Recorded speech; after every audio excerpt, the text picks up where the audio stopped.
अच्छा, हमने चैप्टर 3 में पढ़ लिया था डोमेस्टिक इनकम, नेशनल इनकम हमने पढ़ा था। डोमेस्टिक इनकम होता है GDP at market price, MP इसको छोटा सा लिखते हैं बगल में, ठीक है, इसको बोलते हैं मार्केट प्राइस। और नेशनल इनकम होता है हमारा NNP eight factor cost, full form gross domestic product, net national product, ठीक है, एट फैक्टर कॉस्ट। ये क्या होते हैं ये हम आगे पढ़ेंगे अभी, ठीक है। एक चीज़ हमने जो लास्ट में पढ़ी थी वो हमने ये पढ़ी थी कि जब हमें डोमेस्टिक इनकम से नेशनल इनकम पे जाना है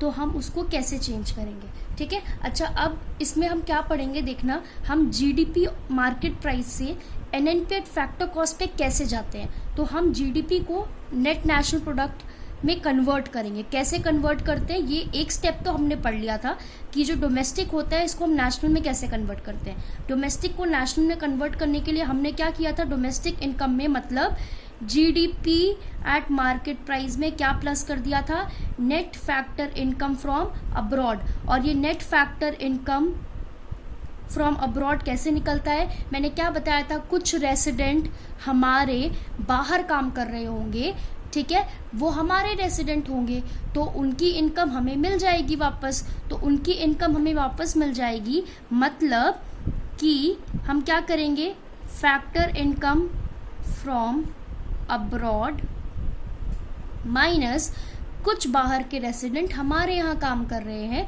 उनकी इनकम को वापस कर देंगे उनकी कंट्री को, क्योंकि वो हमारी कंट्री के रेसिडेंट नहीं है। और हमें नेशनल इनकम निकालना है जिसमें हमने ये पढ़ा है कि सिर्फ हम अपने रेसिडेंट की इनकम को इंक्लूड करते हैं, ठीक है।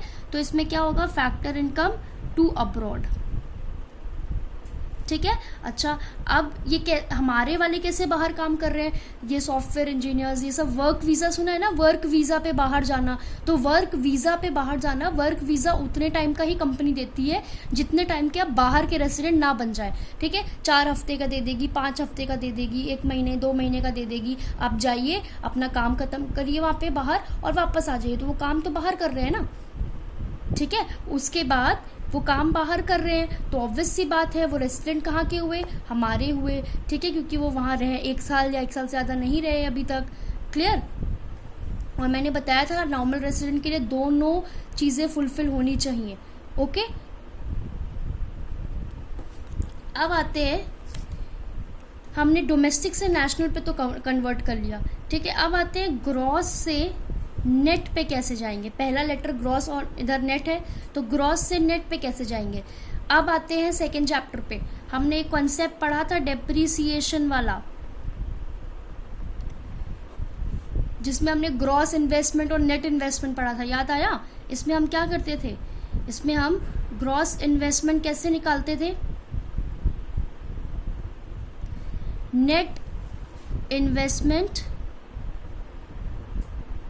प्लस डेप्रिसिएशन, क्योंकि ग्रॉस में हम टोटल की बात करते थे, ठीक है, तो हम क्या करते थे, प्लस डेप्रिसिएशन। अब अगर मुझे ग्रॉस से नेट पे जाना है, मुझे उल्टा करना है, मुझे ग्रॉस से नेट पे जाना है, ठीक है, तो मैं क्या करूँगी, माइनस क्या कर दूँगी, डेप्रिसिएशन को माइनस कर दूँगी, तो माइनस डेप्रिसिएशन, तो इससे क्या आ जाएगा आपका, अब आपका कन्वर्ट हो गया ग्रॉस से नेट। अब देखो तुमने क्या किया, पहले डोमेस्टिक को नेशनल से कन्वर्ट कर लिया, फिर जी को एन पे कन्वर्ट कर लिया, इधर डी को एन से कन्वर्ट कर लिया, तो तुम्हारा यहाँ पे क्या बन गया, पहले तुम्हारा जीडीपी एट मार्केट प्राइस था, अब कन्वर्ट होकर हो गया NNP eight factor cost, clear, ठीक है। अब बचा ये, इसका कॉन्सेप्ट पढ़ लेते हैं हम कि ये मार्केट प्राइस और फैक्टर कॉस्ट क्या होता है, ओके।